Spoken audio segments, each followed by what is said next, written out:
Bonjour à tous, il est 21 h, nous sommes 3 heures avant le vendredi 18 novembre 2022.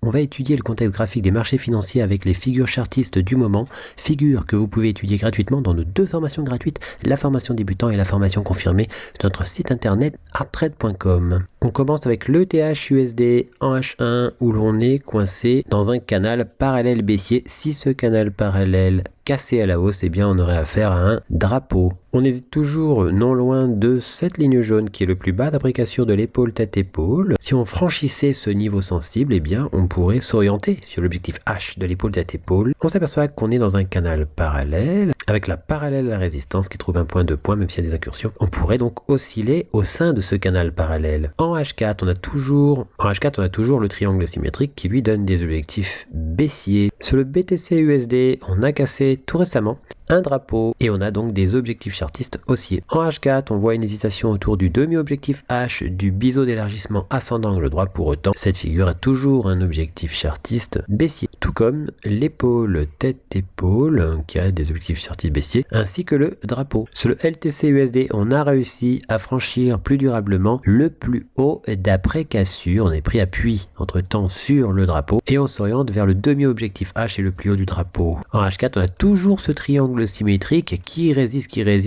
On a fait plusieurs fois le demi-objectif H et on a fait l'objectif du plus haut.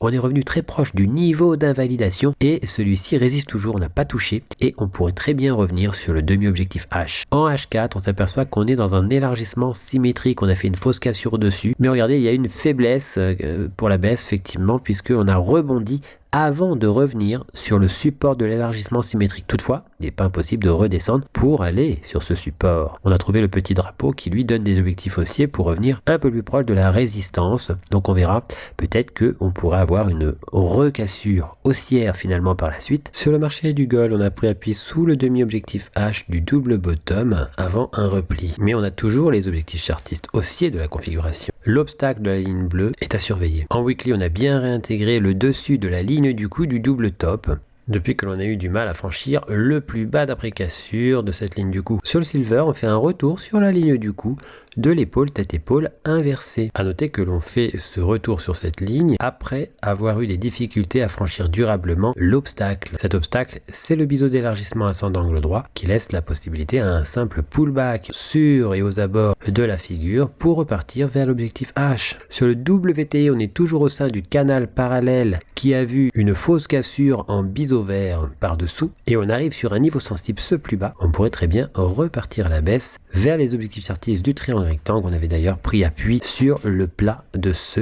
triangle rectangle. En H1, on avait donc le biseau descendant qui a toujours les objectifs haussiers, mais on est venu invalider les deux drapeaux, le rose et le bleu, puisqu'on a touché leur plus bas. En H4, on a cette vue en triangle rectangle avec un plat en haut et on a difficulté à franchir depuis peu, mais ça ne pourrait ne pas durer, ce plus bas. On pourrait très bien former un plat en bas et un plat en haut et dans ce cas-là on serait dans un rectangle pour contre-attaquer le triangle rectangle. Toutefois pour le moment le triangle rectangle a toujours ses objectifs baissiers. Sur le CAC 40 on a eu du mal à franchir durablement le canal parallèle vert à la hausse et on a réintégré ce canal parallèle vert. On pourrait continuer à osciller jusqu'à l'autre côté du canal vert. En H1 on voit aussi une vision en biseau d'élargissement ascendant angle droit avec un plat en bas et une cassure en gap de rupture qui avait servi à casser aussi l'ancien plus haut majeur et on a eu du mal, il y a eu des replis à chaque fois pour revenir sous l'ancien plus haut majeur et à l'intérieur du biseau d'élargissement ascendant à angle droit.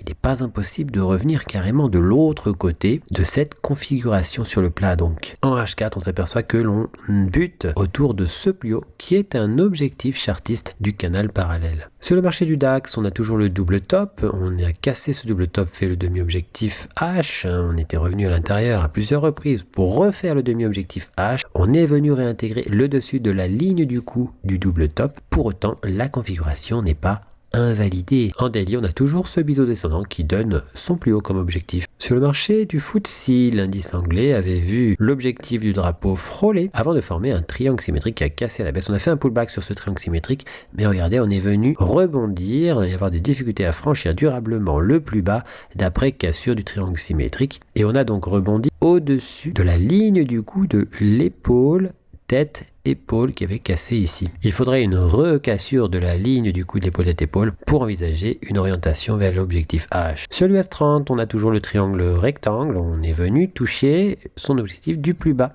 Mais on a toujours un objectif chartiste sous l'ancienne ligne du coup du double bottom. Sur le S&P 500, on a toujours l'épaule tête-épaule qui avait cassé à la baisse. On a fait le demi-objectif H entre temps. En H4, on s'aperçoit qu'on est revenu rebondir, tenter un rebond sur l'ancien plus haut du canal parallèle rose. Toutefois, on s'approche de l'ancienne ligne du coup de la tasse avec anse qu'on pourrait éventuellement recasser à la baisse. On pourrait d'ailleurs toujours venir vers les objectifs chartistes de cette tasse avec anse qui n'est pas invalidé sur son niveau d'invalidation ici. Sur le marché du Nasdaq, on est revenu sous la ligne du coup de l'épaule tête-épaule inversée. On a un scénario en tête qui consisterait à venir reprendre contact avec l'ancien plus bas bleu. En H4, cela correspondrait à l'ancien objectif H du double top de continuation. On a pris appui sous cette ligne verte qui est l'ancien support du biseau d'élargissement descendant angle droit. Le CAD-CHF a vu le triangle rectangle qu'on vous avait présenté hier casser à la hausse et on a eu une orientation jusqu'au demi-objectif H. On voit que ce triangle rectangle est traversé par ce plus bas. Il s'agit d'un objectif chartiste autour duquel il peut y avoir des rebonds effectivement. L'objectif du biseau ascendant. Sur le AUD-CHF, on a formé un canal parallèle. Si on cassait ce canal parallèle, on aurait affaire alors à un drapeau qui redonnerait des objectifs chartistes haussiers, nous orientant alors potentiellement vers l'objectif H du triangle rectangle mauve. Sur l'euro GBP, on a cassé ponctuellement l'épaule tête-épaule qui donne des objectifs chartistes. L'objectif H correspond au bas du double bottom. On rappelle qu'on a toujours l'objectif H du V-top.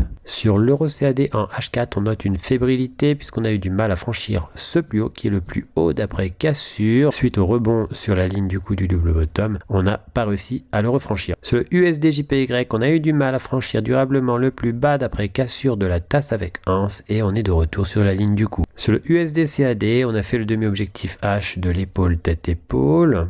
Cette épaule tête-épaule se trouve dans un contexte puisqu'elle se propose juste au-dessus de la résistance du canal parallèle que l'on a réintégré. Sur le AUD-USD, on a un repli et on s'aperçoit en daily que l'on est venu prendre appui sur l'ancien support de l'élargissement symétrique. Cela dit, une recassure de ce support pourrait permettre d'imaginer un retour vers l'objectif H. Sur le GBP NZD, l'épaule tête-épaule continue son œuvre. On pourrait très bien s'orienter sur l'objectif H. La ligne du coup n'est pas loin, on pourrait faire un pullback aussi. Sur l'euro AUD en H1, le double sommet est en peine, on a eu du mal à franchir durablement la ligne du coup. À chaque fois, il y a un retour au-dessus de la ligne du coup et on s'aperçoit qu'on a trouvé un point d'appui avec un support parallèle à la résistance. On est dans un canal parallèle. Si celui-ci cassait la hausse, eh bien on aurait affaire alors à un drapeau. En daily, cela nous permettrait d'obtenir des objectifs théoriques chartistes haussiers et s'ils étaient réalisés, eh bien on franchirait alors le plus haut d'après cassure de la ligne du coup de ce double creux.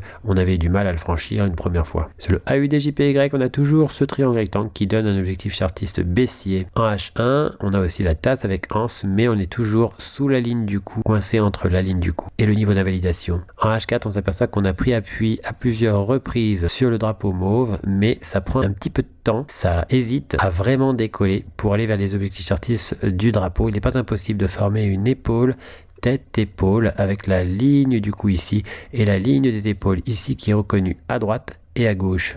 Sur le GBP-JPY en weekly, on pourrait rejoindre le plus haut du triangle rectangle, le plus haut mauve que l'on retrouve ici. On a aussi le double bottom qui avait cassé à la hausse. On a réintégré le dessous de la ligne du coup. On s'attend à ce qu'il puisse y avoir une recassure de la ligne du coup du double bottom pour rejoindre la ligne mauve le plus haut du triangle rectangle weekly. Sur le NZD-JPY, on a imaginé qu'il pourrait se former une épaule tête épaule. Toutefois, il s'agit aussi d'un double bottom. Si on cassait la ligne du coup, c'est-à-dire le plus haut, eh bien on aurait alors des objectifs chartistes théoriques haussiers. En weekly, toujours sur le NZD-JPY, eh bien on remarque qu'on a pris appui sur l'ancienne ligne du coup de la tasse avec anse et on est au-dessus de cette ligne du coup. On pourrait très bien s'orienter vers le plus haut du biseau descendant. Sur l'euro-dollar, on avait eu une contre-attaque de l'élargissement symétrique grâce à un double creux dont on a fait l'objectif H et on hésite sous cet objectif H. En weekly, on s'aperçoit que l'on est revenu légèrement au-dessus du plus bas de l'ancien triangle symétrique. On pourrait très bien faire un pullback sur ce triangle symétrique. Sur l'euro JPY, on s'attend toujours à un retour sur la ligne du coup de la tasse avec anse marron. Pour recevoir gratuitement les nouvelles figures chartistes